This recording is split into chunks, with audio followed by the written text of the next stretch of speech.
यो WhatsApp guys, welcome back once again. So इस video में ध्रुवी और गुंजन का सेकंड पार्ट एक्सप्लेन करने वाले हैं। जिन्होंने इस कहानी का फर्स्ट पार्ट नहीं देखा तो डिस्क्रिप्शन में आपको फर्स्ट पार्ट का लिंक मिल जाएगा। सेकंड पार्ट एक्सप्लेन करने से पहले चैनल पे पहली बार आए हो, अभी तक सब्सक्राइब नहीं किया तो प्लीज़ सब्सक्राइब ज़रूर कर लेना। तो पिछले पार्ट में हमने देखा कि ध्रुवी और गुंजन जब एक दूसरे के साथ किचन में होते हैं तो तभी आयरा आ जाती है। ध्रुवी आयरा को अपनी गोदी में उठा के अपने कमरे में जाती है और जाते जाते वो गुंजन को आंख मारती है।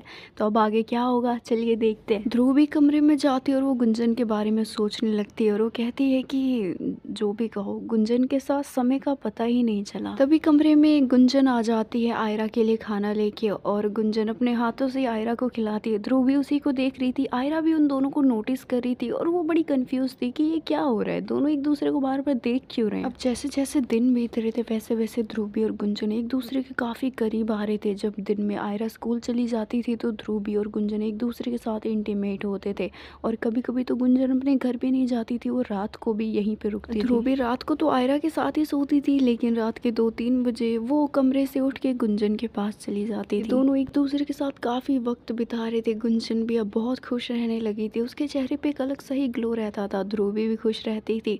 तभी ध्रुवी को एक फोन आता है और उसे पता चलता है कि उसका हस्बैंड वापस आ रहा है। और जब ध्रुवी गुंजन को बताती है कि उसका हस्बैंड वापस आ रहा है तो गुंजन खुश नहीं होती, क्योंकि वो अंदर ही अंदर ये सोच रही थी कि अगर मालिक आ जाएंगे तो जैसे हम दोनों अभी साथ हैं वैसे साथ नहीं रहेंगे। गुंजन ध्रुवी को कहती है कि जब मालिक आ जाएंगे तो आप बदल तो नहीं जाओगी ना। तो ध्रुवी गुंजन के बालों पे अपना हाथ फेरते हुए कहती है कि नहीं, मैं बिल्कुल भी नहीं बदलूंगी, तुम्हारे लिए तो कभी भी नहीं। अगले दिन उसका हस्बैंड भी आ जाता। आयरा तो बहुत खुश थी अपने पापा को देख के। ध्रुवी को भी खुश होने का नाटक करना पड़ता, लेकिन गुंजन बिल्कुल भी खुश नहीं थी।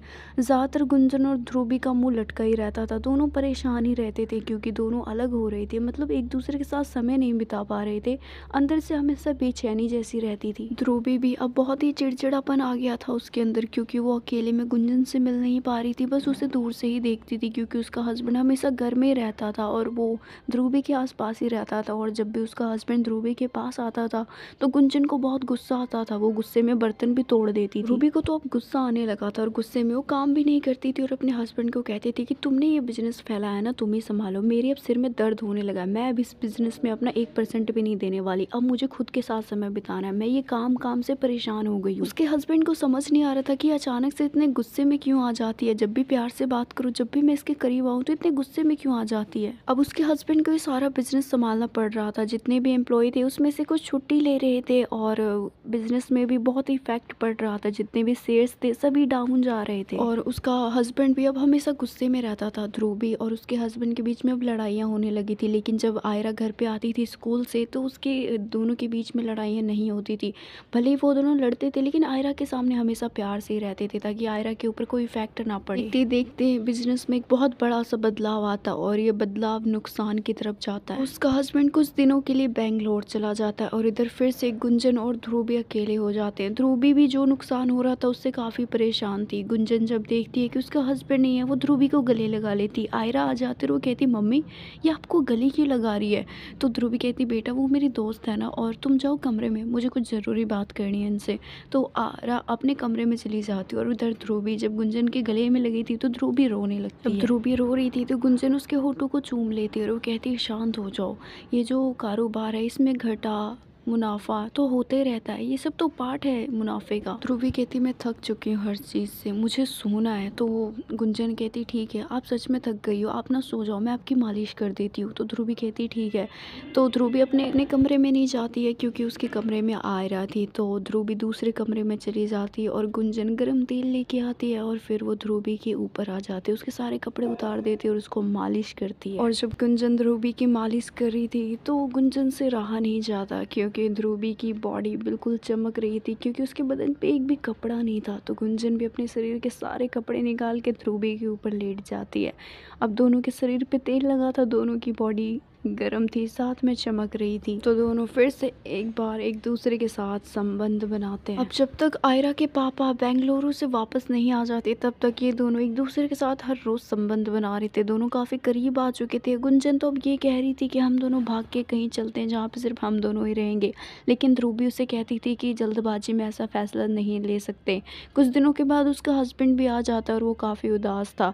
ध्रुवी उसके पास जाते हुए कहती कि क्या हुआ, तो उसका हस्बैंड कहता है कि मैंने बिज़नेस छोड़ दिया, जितने भी स्टॉक्स थे मैंने सारे बेच दिए, जो भी पैसे आए हैं वो सभी मैंने, जितने लोगों ने हमारी कंपनी के शेयर खरीदे थे मैंने उनको दे दिया। अब जितनी सेविंग्स है उतने में घर चलाना पड़ेगा और अब मुझे कोई प्राइवेट नौकरी ही करनी पड़ेगी। और तुम भी थोड़े फालतू खर्चे मत करना, और घर में जितने भी मेड है ना, बेबी सीटर जो भी है सबको निकाल दो, ड्राइवर को भी निकाल दो, क्योंकि अब हम इनको सैलरी नहीं दे पाएंगे, इतने पैसे नहीं है हमारे पास। अचानक से अमीरी से गरीबी में आना कोई भी डाइजेस्ट नहीं कर सकता। ध्रुवी भी नहीं कर पा रही थी। उसके पास गुंजन आते रहो कह दिया कि मेरा हस्बैंड अब मेरे पे शक करने लगा है, उसे लगता है कि मैं किसी और के साथ रहती हूँ, मुझे कोई और पसंद आ गया है। हाँ मुझे आप पसंद हो, लेकिन उसे लगता है कि मैं किसी और मर्द के साथ चक्कर चला रही हूँ, और मेरा हस्बैंड तो अब मेरे पे हाथ भी उठाने लगा है। और मुझे पता है कि आपका बिज़नेस सही नहीं चल रहा, मुझे इस बात का दुख है, और मैं आपके पास हमेशा काम करूँ बिना सैलरी के, लेकिन मेरा एक हस्बैंड है और वो भी कमाता नहीं है, और मेरी एक बेटी भी है, मुझे उसका भी ध्यान रखना है, उसको भी पढ़ाना है, तो मुझे ना चाहते हुए भी यहाँ से जाना पड़ेगा। तो ध्रुवी कहती है कि वैसे भी मेरे हस्बैंड ने बोला है कि सभी मेड और जितनी भी वर्कर हैं सबको निकाल दो, क्योंकि अब हमारे पास कुछ भी नहीं है।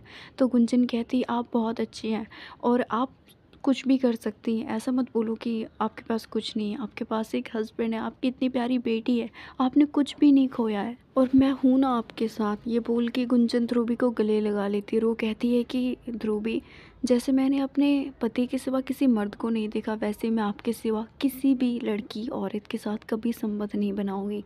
मेरे लिए जो भी हो आप ही हो, और मैं आपसे दूर जा रही हूँ लेकिन मैं आपके दिल के हमेशा करीब रहूँगी, और आप चाहो तो हम दोनों का जो रिश्ता है ये हमेशा ऐसे ही चला सकते हैं अगर आप चाहो तो। ध्रुवी इतना प्यार देख के गुंजन को किस कर लेती है, उसे गले लगा लेती है और कहती है कि क्यों हमारी ज़िंदगी नॉर्मल नहीं है, क्यों हम दोनों हमेशा साथ नहीं रह सकते, और अचानक से हमसे क्या गलती होगी जो भगवान ने इतनी बड़ी सज़ा दे दी। सब कुछ नॉर्मल चल रहा था, अचानक से ये सब क्या हो गया।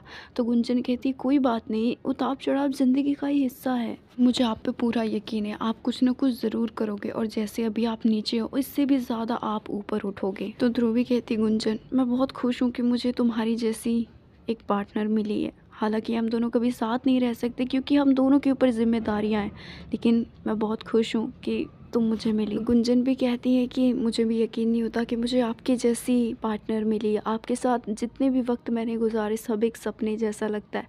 अब इसी सपने के सहारे मैं अपनी आगे की ज़िंदगी बिताऊंगी, लेकिन आप जब चाहो मुझे पुकारना, मैं आपसे मिलने ज़रूर आऊँगी। ध्रुवी गुंजन को कस के गले लगा लेती है और उसे गुड बाय किस करती है। फिर गुंजन अपने घर की तरफ चली जाती है और ध्रुवी उसे जाते हुए देखती है, और इधर ध्रुवी फिर अपने हस्बैंड को संभालती क्योंकि बिजनेस में काफ़ी लॉस हुआ था, पूरा ख़त्म ही हो चुका था। अब उसको एक प्राइवेट नौकरी भी करनी थी, वो काफ़ी परेशान था।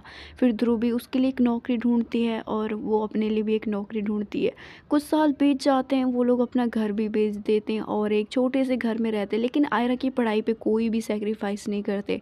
उसे उसी स्कूल में पढ़ाते हैं जिस स्कूल में वो पढ़ रही थी। इतने साल हो चुके थे और ध्रुवी को गुंजन की जब भी याद आती थी तो वो गुंजन से मिलने चली जाती थी, लेकिन दोनों होटल में मिलते थे और दोनों एक दूसरे के साथ ऐसी दोहरी ज़िंदगी बिता रहे थे। दोनों एक दूसरे के साथ मिलते, संबंध बनाते और एक दूसरे का सहारा बनते। दोनों को पता चल चुका है कि रिश्ते को कैसे संभालना है। दोनों चाहकर भी साथ नहीं रह सकते क्योंकि ये समाज कभी भी उन दोनों को एक्सेप्ट नहीं करेगा और उन दोनों की वजह से एक पूरा परिवार तबाह हो जाएगा। इसलिए दोनों एक दूसरे के साथ कॉम्प्रोमाइज़ करते हैं। ना दोनों एक दूसरे से अलग होते हैं और ना ही दोनों एक दूसरे के साथ रहते हैं, बस ऐसे ही ज़िंदगी गुजारते आ रहे हैं। और गुंजन ध्रुवी की स्टोरी यहीं पे दी एंड होती है। Thanks for watching guys. Hope करती हूँ कि आपको ये कहानी पसंद आई होगी।